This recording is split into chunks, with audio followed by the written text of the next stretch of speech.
Your mind is lying to you right now about something that hasn't even happened yet. It builds the disaster frame by frame, the conversation that goes wrong, the bill you can't pay, the future where everything collapses, and your body believes every second of it. Your heart races, your chest tightens over a thing that exists nowhere except inside your own skull. So here's the question that should keep you here. If the thing torturing you isn't real, then why does it feel more real than the chair you're sitting in? A man asked himself that exact question 2,300 years ago, and the answer he found became one of the most powerful mental tools ever discovered.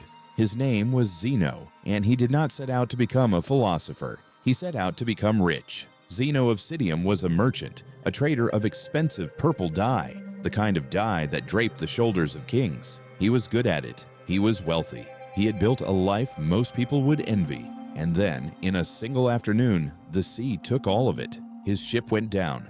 The cargo, his entire fortune, sank to the bottom of the Mediterranean. Zeno survived. His money did not. Picture that for a moment. Everything you have spent your life building, gone in the space of an hour because of weather you could not control and a sea that did not care. Most men would have been destroyed. Most men would have spent the rest of their lives bitter, replaying the loss, asking why, drowning in a storm that had already passed. But here is what almost no one realizes about that shipwreck. Zeno would later call it the best thing that ever happened to him. He said, and I am not exaggerating, that he made a prosperous voyage when he suffered a shipwreck. How could a man who lost everything say that he had gained? What did he see in that wreckage that the rest of us are blind to? Because washed up in a strange city with nothing, Zeno wandered into a bookshop, and what he read there did not just comfort him. It rewired the way he understood his own pain, and that is where it gets strange. In that bookshop, Zeno read about Socrates, a man who could remain calm while the entire world condemned him to death. And Zeno asked the bookseller a desperate question: where can I find a man like that? At that exact moment, a philosopher named Crates happened to be walking past. The bookseller simply pointed and said, "Follow that man." So Zeno did. He had lost a fortune, and now he was chasing a stranger down a street, hunting for something he couldn't yet name. And slowly, painfully, he began to understand the thing that had been hiding inside his disaster all along. Here it is. The shipwreck did not ruin Zeno. Zeno's thoughts about the shipwreck would have ruined him if he had let them. The storm lasted an hour, but the suffering, the replaying, the what-ifs, the imagined futures of poverty and shame, that could have lasted the rest of his life. And he realized something that modern psychology is only now catching up to. The event is one thing. Your judgment about the event is another thing entirely. And almost all of human suffering lives not in the first thing, but in the second. Now stop. Think about your own week, the thing that kept you up at night. Was it the actual event, or was it the story your mind told you about the event? The text that went unanswered for 3 hours? It was just a silent phone, but your mind wrote an entire tragedy around that silence. They're angry. They're done with you. You ruined it. None of that was on the screen. All of it was in your head. And this is the trap Zeno was about to find the key to. Zeno spent years studying, and out of his suffering, he built an entire philosophy, Stoicism, taught from a painted porch in Athens that gave the school its name. But underneath all of it sat one deceptively simple engine, a two-step move you can run inside your own mind, anywhere, with no tools and no time. Step 1. Separate. When anxiety hits, the first thing you do, before anything else, is split the moment into 2 piles.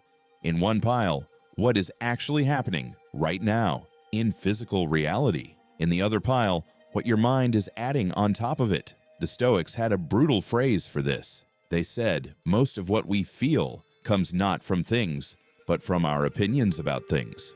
The lost ship is a fact. The thought my life is over is an opinion. The unanswered message is a fact. They hate me now is an opinion. Anxiety survives by blending these 2 piles together until you can't tell them apart. The technique is to pull them back apart, to look at the raw event stripped naked and say, this, only this, is what is actually true. Everything else is commentary, and here is what happens the instant you do that. The threat shrinks, because almost always the actual present moment fact is survivable. It is the imagined future, the story stacked on top that feels unbearable. You were never anxious about reality. You were anxious about the narration. But separating is only half of it. On its own, it isn't enough, because your mind will simply ask, fine, but what about the future? What about the part I can't control? And that fear is real.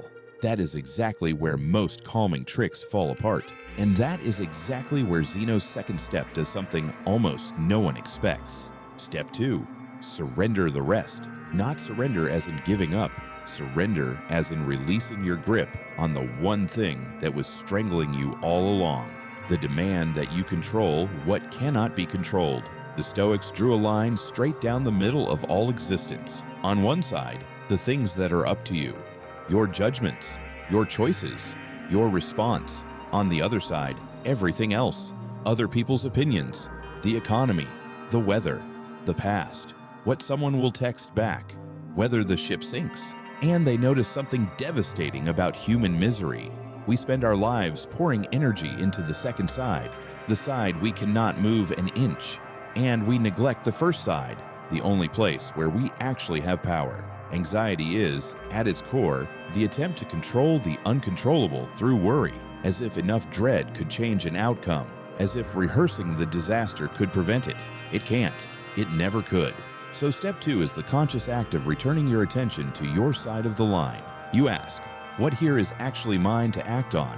And you put your hands there. The rest, the storm, the silence, the verdict, the future, you set down. Not because you don't care, because gripping it was never doing anything except tearing you apart. And the strange relief of this is almost physical, because for the first time, you stop fighting a war you were always going to lose, and you turn toward the small patch of ground you can actually stand on. Now, what is wild is that 2,000 years later, scientists in white coats stumbled onto the same machinery. Modern cognitive behavioral therapy, one of the most effective anxiety treatments ever measured, is built on a near-identical idea that the event does not create your feeling. The thought between the event and the feeling does. Change the thought, and you change the suffering. Albert Ellis, one of the fathers of that entire field, openly credited the Stoics as his inspiration.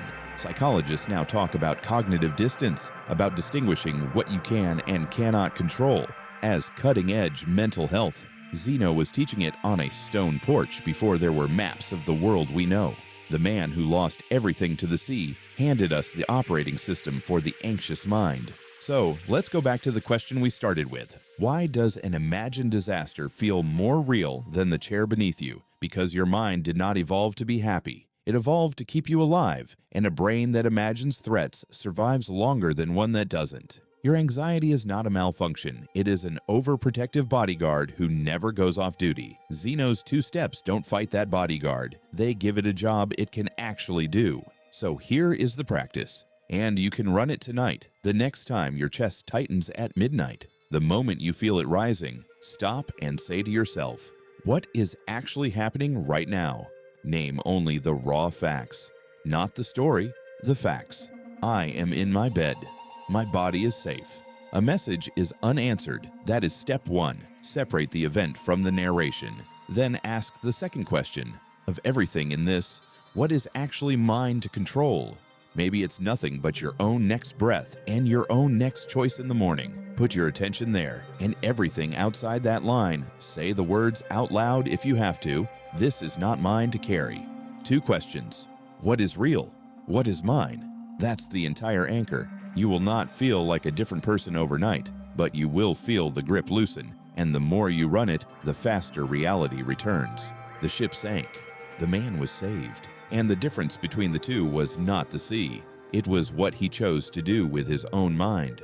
You will lose things this year. You will face silence you can't explain and outcomes you can't control. The question is never whether the storm comes.